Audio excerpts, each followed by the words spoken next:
नमस्कार, मैं हूँ सौम्या। न्यूज़ भारत 24/7 में स्वागत है आपका।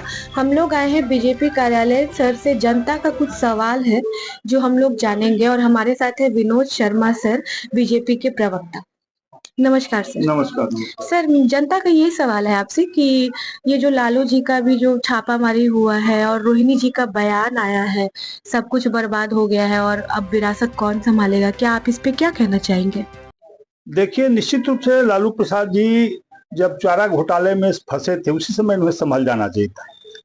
लेकिन उसके बाद भी उनके दिल से लोभ नहीं गया और रेलवे घोटाले में वो नौकरी के नाम पर जमीन लिए, जिसके सबूत सामने आ गए हैं, प्रमाण सामने आ गए हैं, जिसके कारण उन पर चार्जशीट दायर हो गया है पूरे परिवार पर।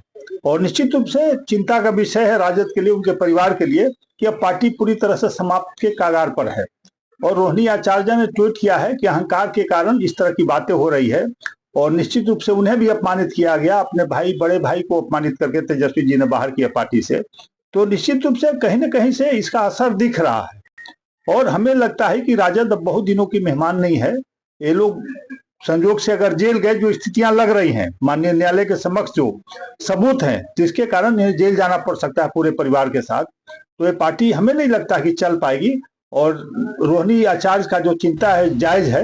ये पार्टी पूरी तरह से बिखर गया अहंकार के कारण, आपसी सामंजस्य के कारण और सबको एक दूसरे को अपमानित करने के कारण। और लालू जी ने अपने आप को नहीं संभाल पाए कि उन्हें जब एक बार सजा हो चुकी थी या फंस चुके थे रेलवे पशुपालन घोटाले में, तो नहीं इस तरह का काम करना चाहिए था। काम तो किया सो किया, अपने पूरे परिवार को इसमें समेट लिए। तो निश्चित रूप से जो जैसा करेगा वैसा भरेगा। लालू प्रसाद जी ने गलती की है तो निश्चित रूप से माननीय न्यायालय उन्हें सजा देगी। सर, जनता का एक और सवाल है कि अब इस विरासत को संभालेगा कौन? रोहिणी जी, क्योंकि उनकी बेटे के नाम पर पे तो कुछ भी नहीं है। सारे कुछ उन्होंने अपने बेटे के नाम पर, दोनों बेटों पे किया है। तो अब आपको क्या लगता है वो कौन संभालेंगे सारा विरासत? देखिए, इधर हाल फिलहाल में लालू जी ने अपनी विरासत तेजस्वी यादव को दे दी थी। सबको उनका नेतृत्व भी स्वीकार करवा दिया था, इसमें दो राय नहीं है।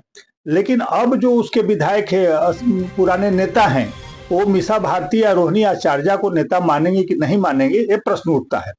तो समय बताएगा कि उनकी पार्टी रहेगी कि नहीं रहेगी। लेकिन हमें ज्यादा लगता है कि अधिकांश लोग महत्वाकांक्षी उस दल में भी है, जो विधायक है, उन्हें असहज स्थिति होगी रोहिणी आचार्य के नेतृत्व में, मीसा भारती के नेतृत्व में काम करने का।